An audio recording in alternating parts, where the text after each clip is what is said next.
Welcome to the 700 Club. Fighting in Gaza over the weekend tested the fragile ceasefire. Even so, President Trump believes the deal between Hamas and Israel will hold. With Hamas refusing to disarm, several Middle Eastern leaders warned the president's Gaza plan is in danger of falling apart. Chris Mitchell reports from Jerusalem. U.S. Envoy Steve Witkoff and White House advisor Jared Kushner arrived in Israel today to help keep the ceasefire alive. The IDF announced it resumed the ceasefire Sunday evening after Israeli forces responded to a Hamas attack that killed 2 soldiers and wounded 3 more in the southern Gaza Strip. The IDF struck dozens of Hamas terror targets. President Trump told Fox News there's not a timeline to disarm Hamas. And at a certain point, if they don't do what they're supposed to do, then we'll have to do it for them. Since the ceasefire, Hamas leaders have openly stated they will not disarm and want to be part of a post-war Gaza. The Trump plan says Hamas must disarm and can't have any role in Gaza after the war. Hamas is also enforcing its rule in areas where Israel has pulled back by executing its rivals, extorting local businessmen, and often displaying their weapons. Hillel Neuer, director of UN Watch, tells CBN News the world has been silent on Hamas's vigilante justice. I put up a video a few days ago on social media, and it said, here's the reaction of the Human Rights Council to the massacre by Hamas. Hamas is accused of killing possibly over 50 Palestinians, and the response of the world is crickets. Our video is the sound of crickets. Neuer says critics of Israel are silent too. Groups like Amnesty International, many leading activists like Greta Thunberg, the climate Palestine activist, who claimed to care about Gaza, who claimed to care about Palestinians, have been completely silent as Hamas is murdering Palestinians. If Hamas is allowed to keep its weapons, it may jeopardize the next phase of the ceasefire deal. The Sunni nations of Saudi Arabia and the UAE were expected to be part of an Arab force to monitor the ceasefire in Gaza. However, it's been reported they won't participate if Hamas does not lay down its weapons. Saudi Arabia and the UAE noticeably did not attend the recent peace summit in Egypt and said they warned about countries that destabilize the region, a veiled reference to Qatar that has funded Hamas and the Muslim Brotherhood for decades. Many believe unless Hamas is disarmed and eliminated, it will sabotage any force sent to restore order in the Gaza Strip and block any chance for rehabilitation or reconstruction. Chris Mitchell, CBN News, Jerusalem. Well, Jonathan Schanzler is the executive director of the Foundation for Defense of Democracy. Jonathan, thank you for joining with us. How would you describe the current state of affairs if UAE and Saudi Arabia pull out of this peace deal? Does that just doom it? It does doom it, and things are very fragile right now. I think the biggest problem, and this was just referenced, is the fact that the Qataris, I would probably also add the Turks, they vouched for Hamas. They brought them to the table for Donald Trump in exchange for some perks from the United States. This was the deal. Right now, it looks like they are unable to deliver their terror client. And I think this is the moment where, right now we're hearing that J.D. Vance is on his way to the region, that Jared Kushner and Stephen Witkoff are already in Israel. I think they're in the wrong place. I mean, I think the Israelis are, of course, going to celebrate the fact that these senior officials are there and they'll roll out the red carpet. But let's be clear, the action is in other places right now. The United States needs to come down on the Turks and the Qataris like a ton of bricks. This is where the leverage is for Hamas, and we need to get them back into the deal, complying with the deal. They need to pull apart their terror organization. They need to return those remaining slain hostages. That's what Donald Trump brokered. That's what we need to deliver. How much is the Muslim Brotherhood behind this? Erdogan in Turkey's got ties to it. ISIS clearly in Syria does. Qatar has been funding them for decades. So is the underlying ideology to continue to support this violence against Israel? Yes. I mean, in a word, yes. The Qataris and the Turks, we refer to them now as the axis of the Muslim Brotherhood. The Qataris are the funders. The Turks are the muscle behind all of this. They have an ideology that they want to promote, whether it be through Hamas, Al-Qaeda, ISIS, or other Sunni jihadi groups. This is their goal. And it's for this reason that we see the Saudis and the Emiratis, maybe the Egyptians, the Bahrainis, the other moderate Arab states in the Middle East. They don't want any part of this right now, so long as the Qataris and the Turks are involved. This is the mess, unfortunately, that the Trump administration has gotten itself into. I fully commend the president for having brokered what he's been able to broker, and I think he is actively trying to make the Middle East a better place. But relying on these two countries in particular, the Qataris and the Turks, is not a recipe for success, and that's what we need to try to untangle right now. Well, I certainly applaud him for getting the hostages home. That was a wonderful piece of diplomacy.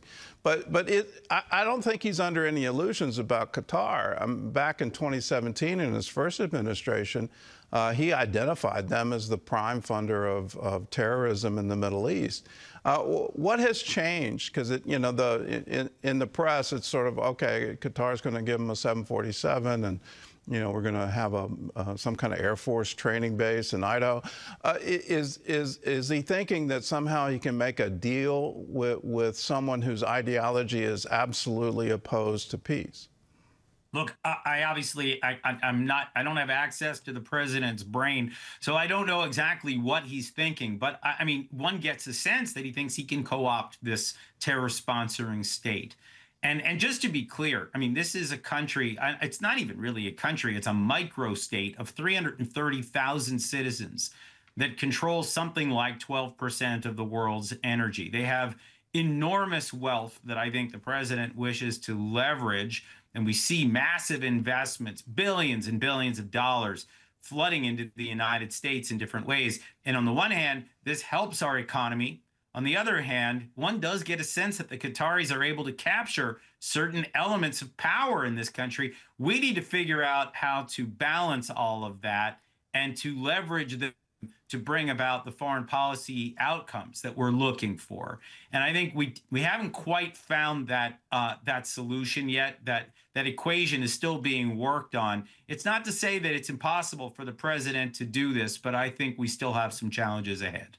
Is the whole goal of Hamas just the slow roll disarmament in a hope the world sort of looks away, and then at the end of the day literally challenge the IDF to come back in? Is that sort of their end game? Look, I think people keep asking, why is Hamas not disarming? This is a terrorist organization that's been around since 1988.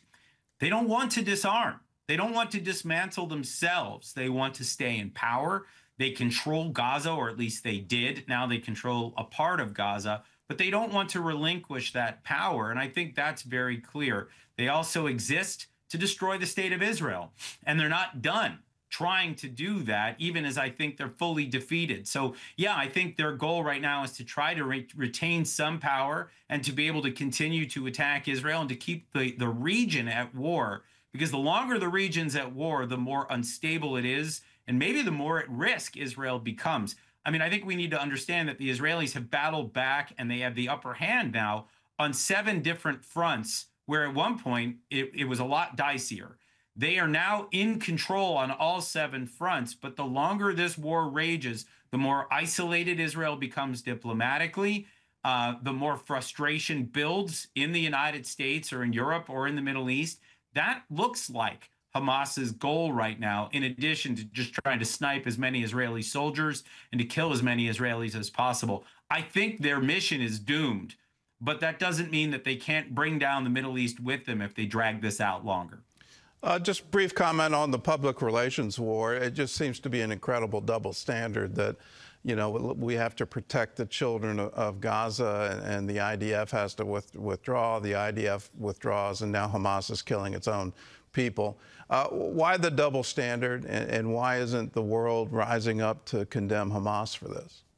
I got to say, the hypocrisy is just maddening.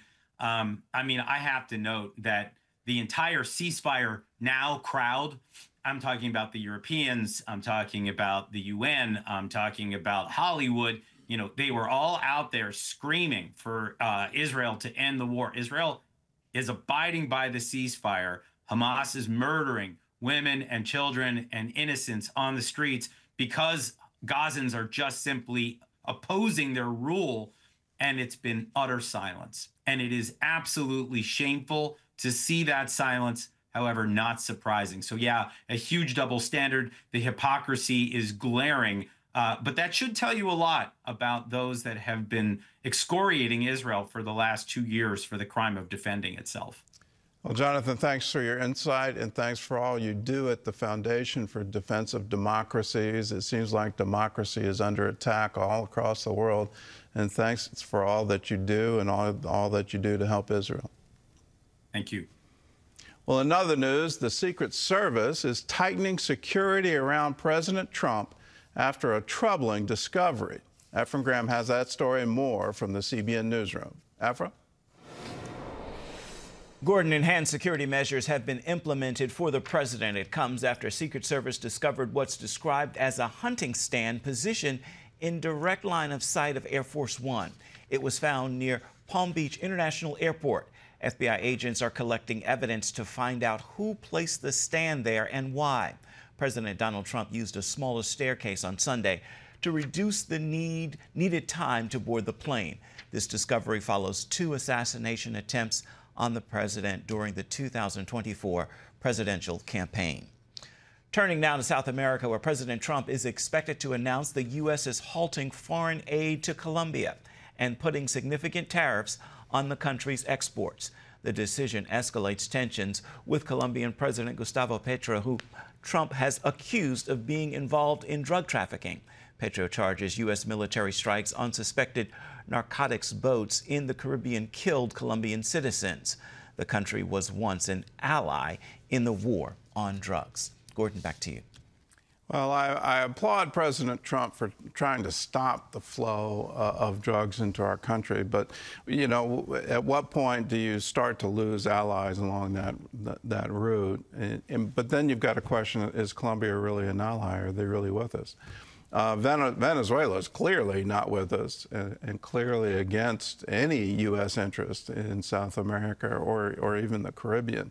And they're more than willing to export these chemicals into our country and profit from it and use that profit to help prop up their government. It's high time for this stuff to stop.